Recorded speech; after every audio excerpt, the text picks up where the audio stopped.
Hello and welcome to Colin's Time to Bake. This week it's a battle between myself and Betty Crocker. Recipe Rumble! The recipe rumble for this week means I get to make 2 red velvet cakes, which is amazing because they are delicious. One recipe is my own and the other one comes from a cake mix from Betty Crocker's Instant Red Velvet. Which one will win? Let's see. Judging is based on ease of recipe, aesthetics and taste and texture. So let's get started. First is my recipe. You preheat your oven to 150 degrees, take 150 grams of butter, mix in 300 grams of sugar, blend in 3 eggs, add 300 grams of flour and mix gently until combined. Then you melt 100 grams of dark chocolate and pour that in. Add in 2 tablespoons of cocoa powder. By now I've basically just made a chocolate cake. So that's nice. Now add 100 milliliters of buttermilk. To make your own buttermilk, take 2 teaspoons of vinegar and add to 100 milliliters of milk. Leave for a bit and it curdles. Yum. Add 60 milliliters of vegetable oil and whisk together. The mixture should now be slightly runny. Add 2 teaspoons of vanilla extract. Mix together half a tablespoon of apple cider vinegar and 2 teaspoons of baking soda and pour it in. This will fizz and it'll be very exciting. Now add loads of red food colouring. I use Pro Gel as the colour is much stronger. I tried Dr. Oetker but I needed to use loads of little red tubes and it still wasn't red enough. So I think Pro Gel is the best one in my opinion. Once you have the desired red colour, it really is up to you as red velvet is such a personal colour.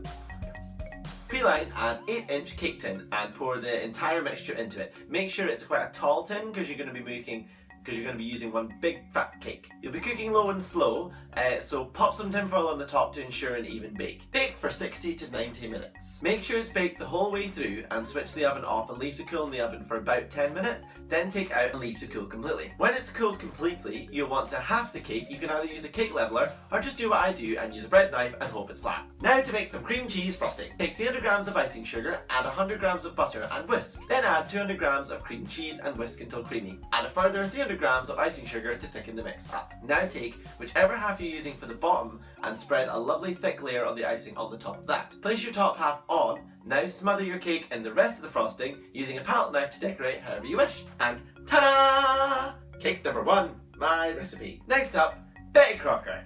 Now I'll start by saying that the back of the box tells me that I can use Betty Crocker's cream cheese tub or a vanilla tub, which is good because I couldn't find the cream cheese frosting, so I'm just gonna have to settle for vanilla. This will be taken into account when judging on taste though, you know, because it's such an important decision that can affect tens of lives. Let's get started. Preheat your oven to 180 degrees. Take 105 milliliters of vegetable oil, 3 eggs and 200 milliliters of water and mix this together. Thanks Betty, I had to provide that all myself. I feel like I'm cheated, Betty.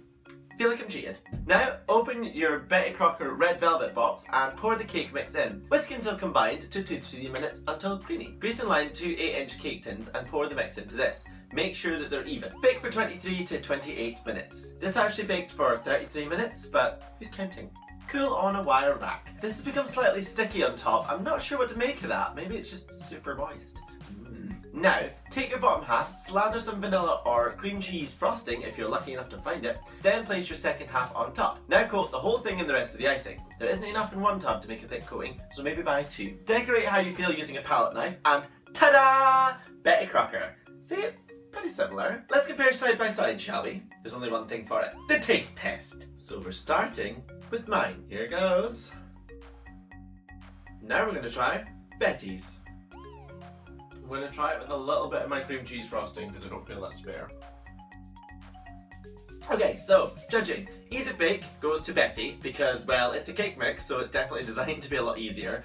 Although I did have to provide my own oil, eggs and water, so I don't know what that's about, Betty. I might as well have made my own, but I did. So yeah, and mine was a little bit more laborious. Okay, so point Betty. Aesthetics. Well, I had enough icing on mine, didn't I, Betty? Yeah. But due to a lack of volume indication on the Betty Crocker box, I didn't buy enough icing. So, point to me this time, Betty. And also, I feel that mine just looked better. Okay, Betty? Even though it was all me that made it. Finally, taste and texture. Now, I did feel mine was a little bit too dense, but the Betty Crocker one, I feel that the icing overpowered whatever flavour the cake had. I did try the frosted cream icing from my cake with the cake, so yeah, point to me! So the winner is, who cares? I've got 2 cakes, haha! That's right, 2 cakes now that I get to eat. If you're in a pinch and need a quick cake, then I would say go for Betty Crocker. But if you like a little bit more flair and you want to do some baking from scratch and that makes you happy, I've provided the link to my website where you can make my recipe. Now if you'll excuse me, I have some more cakes to eat. Don't forget to subscribe to my channel for more weekly bits and follow on social media. My name is Colin and this is Colin's Time to Bake. Thank you very much and I'll see you soon.